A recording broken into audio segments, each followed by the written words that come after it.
United Kingdom, we have Shelby Dostas, a virologist student in the United Kingdom too. Hello, Shelby. Hello. Hi, I'm how are actually you? a global health student, but quite similar. Oh, oh, okay, okay.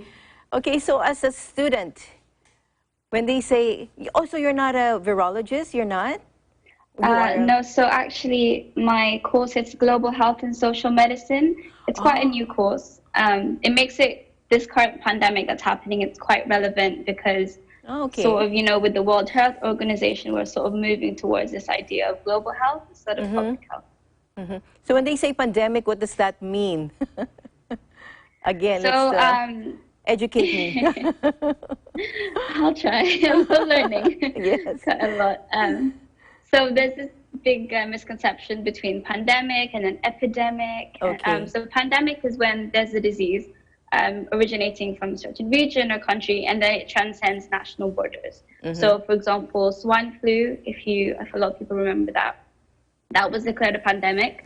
But then we have epidemic, which is a disease that's confined within a country or a certain region. So if you remember Ebola, for example, in Africa. Yeah. So I think so COVID-19, it was declared a pandemic on March 11th of this year.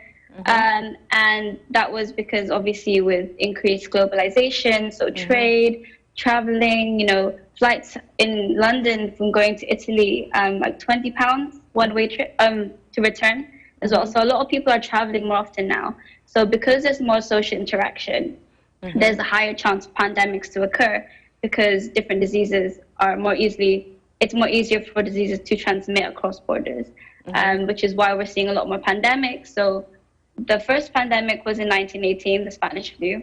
I don't think anyone was alive from then.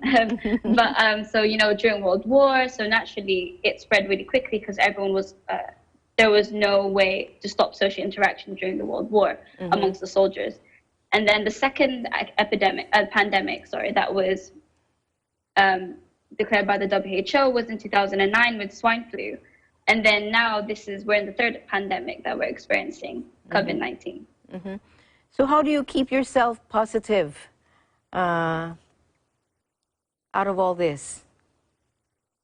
I think it's quite hard because I like to read the news a lot. I have to read a lot of news for my course as well because it's about current events and different diseases around the world. Yeah.